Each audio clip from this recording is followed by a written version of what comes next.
These past few weeks have been extremely hard, and they've been almost debilitating, very devastating to me as a mom because it's just not something I go through often. And it's something that was very embarrassing to me, something that I did not think that I would ever share. As a matter of fact, I thought it's something that I would want to hide because I felt ashamed, that I couldn't control the situation despite my knowledge, despite what I do. Let me give you the backstory. I had two kids within the last 13 months, and my baby went to daycare. My 13-month-old went to daycare because even though I do have help at home, I felt like it would be too much for my help, and I also wanted to kind of gain my freedom, which is a little bit of selfish of me, but I'm busy working. I have a very demanding career, and I wanted some time for myself. I was just very exhausted with the pregnancy. I wanted to be able to spend time with myself and take care of me again. And so I sent my baby to daycare, and everything just kind of happened at once. We moved into a new home, and then we had to let my nanny go because she was not working out for us anymore. Just all of these changes. He went to daycare. He is teething. He has a new baby in the house. It was all of these crazy changes, which is why I tell you guys it's so important not just to boost the immune system, but also stress management in kids. Stress is a really big immune depressor, and I saw that in my own child, and it was very painful to see. He was in daycare. He started this new daycare, and he came home with two viruses. One was enterovirus, and that was a very scary time because he was throwing up, and I didn't understand from what. And I want you guys to really understand where I'm coming from. Some of you think like, oh my God, big deal, Dr. Frida. Like my kids throw up too, right? But in my house, that does not happen. I can mitigate that very, very quickly, where my kids will throw up even one time, one kid, if they come home and like I know there's a stomach bug, and everybody else is fine. Nobody else gets the stomach bug.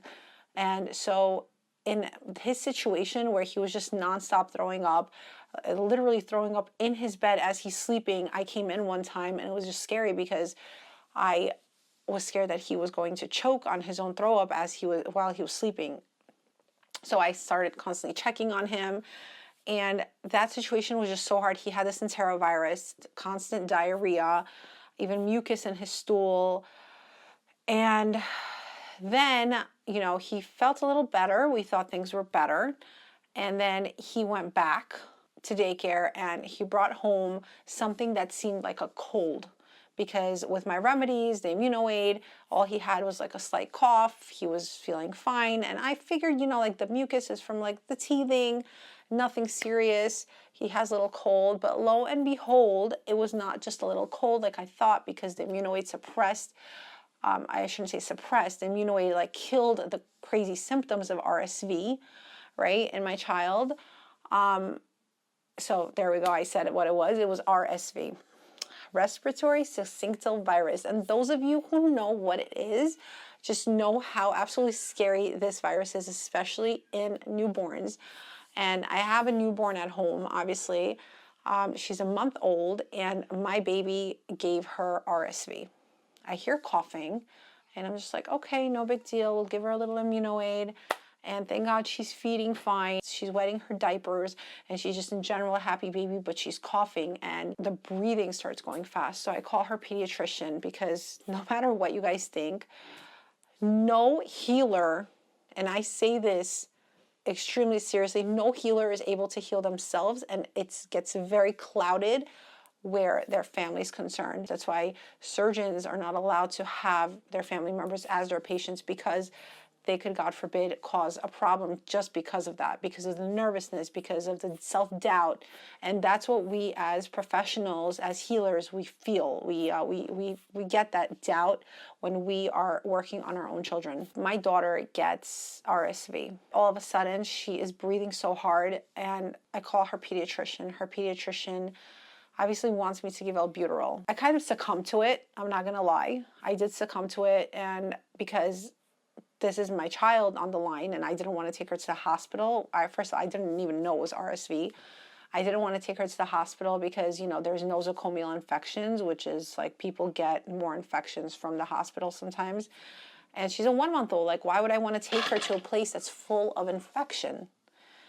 So I gave her the albuterol, and it did not help at all, because obviously the problem was not wheezing where we needed to open up her lungs. The problem was congestion where she couldn't cough up mucus. What ended up happening was I waited all day, and when I saw that her breaths were becoming 60 plus breaths per minute, which is something you should be careful with your kids, I took her to the hospital.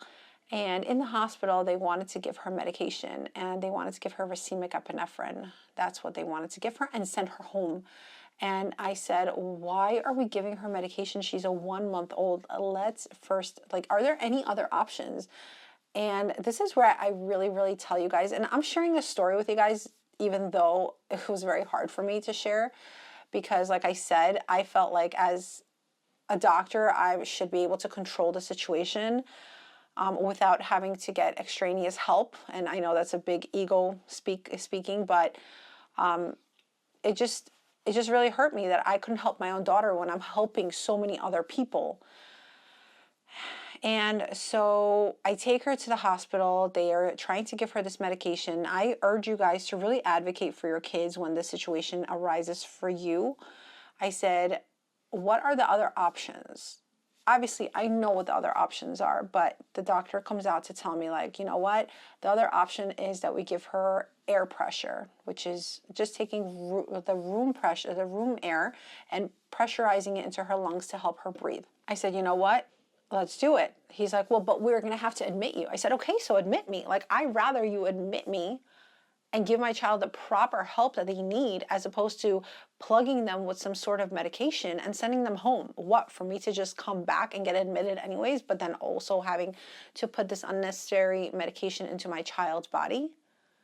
So we ended up getting admitted, and I was so positive that we would be getting out so quickly because, you know, she was feeding great, she was feeling great. The only thing that was really off was the fact that she had congestion.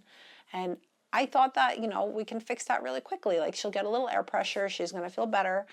But we ended up staying in the hospital for 3 days. And it was very scary. There was a point where I kind of said, like, you know what, the doctors are taking control over here. I'm not going to be giving my daughter anything. I'm just kind of going to go with the flow. Now she's on air pressure, she's going to be fine. But I kid you guys not, my child was better at home with the remedies that I was giving her than she was in the hospital under this air pressure. And the doctors couldn't do anything else about it. They were like, you know what, we already gave her as much air pressure as possible. Let's put her on the CPAP machine. And at that point, I said, you know what, I took, you know, her bag, obviously with her diaper bag, all the things that she would need at the hospital, because just in case we had to stay. And I did take the Immunoaid with me. First of all, nobody checked on us. We were in the hospital all night, the first night, and nobody was coming in to check on us and see how my daughter was doing. I was the one that was watching her. So at some point I saw that her breaths were getting quick again and nobody was coming in. So I rang for the nurse. The nurse came in and I told her, I said, let's call the doctor because nobody's coming in to check on her. And like, she's a 1 month old. Why are we not taking more action and making sure she's okay? And the nurse looked at her. She said, you know what? Yeah, she is breathing fast. And she said, I'm going to go call the doctors. And while she went to call the doctor, I said, you know what? I'm going to give her the Immunoaid while she was gone, because first of all, I didn't tell anyone that I was giving her anything because I don't know what the hospital protocols are at that point. I just wanted to make sure that my child was okay. I quickly put the Immunoaid into some water. I gave it to her and she felt, I can't even like describe this to you. First of all, I gave it to her. The doctor came in. She was still not feeling, like she was still having a very fast breathing rate. And the doctor looks at her and he's like, you know what? We're probably going to have to put her on the CPAP. He's like, but before we do that, let's give her some saline to breathe through the nebulizer. And so the nurse said, you know what? That's fine. And we gave her the saline, but the Immunoaid, I mean, it kicked in. And we gave her the saline, and the doctor came to check back on her, and he was shocked. He was literally shocked. He said, "Oh my God, like, what did the saline do to her? Saline is not that magical." Those were his exact words. And then in about, first of all, he said, like, "Oh, she's fine now. She's doing good."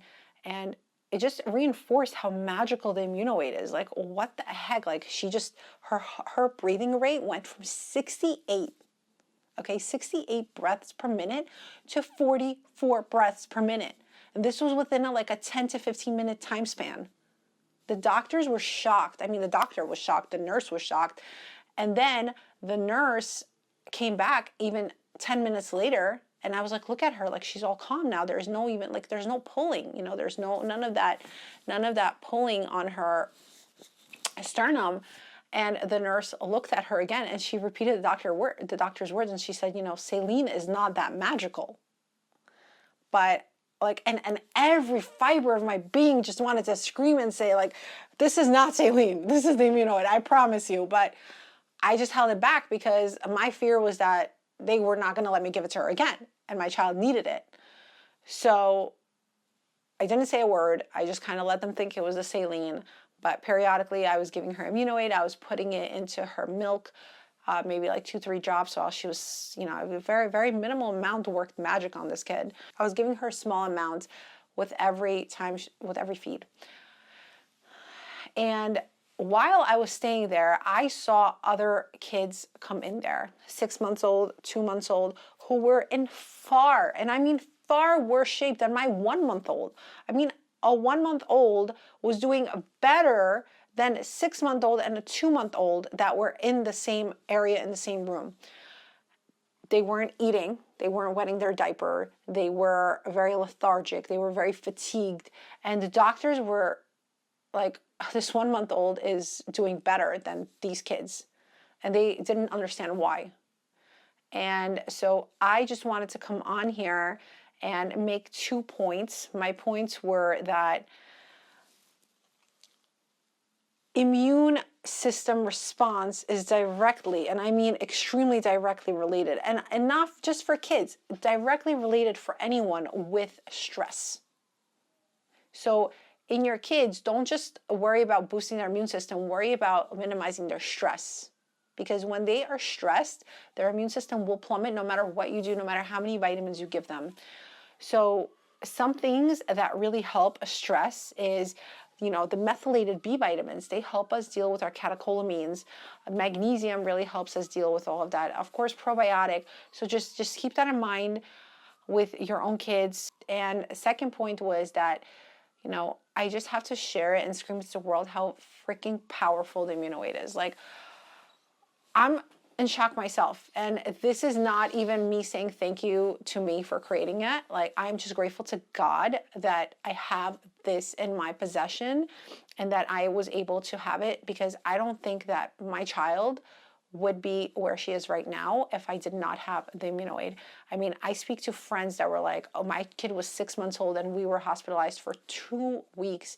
We were hospitalized for weeks on end, and my kid developed asthma, and my kid was intubated. Oh my God, they were like just all these different stories that I heard once I started sharing with some friends that my kid had RSV.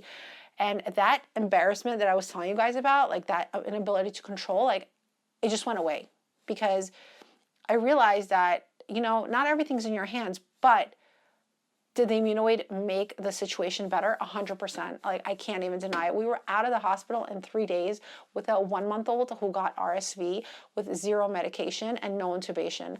I mean, to me, that's precious. That's everything. And I just want to say that if you are struggling with something like this, be the healer in your family. Be the doctor in your family. Look for ways that you can help your kid, because I promise you, the hospital and the doctors in the hospital only have so much in their arsenal. They only have so many tools that they can use to be able to help you. So you need to know how to help yourself and be the advocate for your family. And of course, if you need me, I'm here to help you.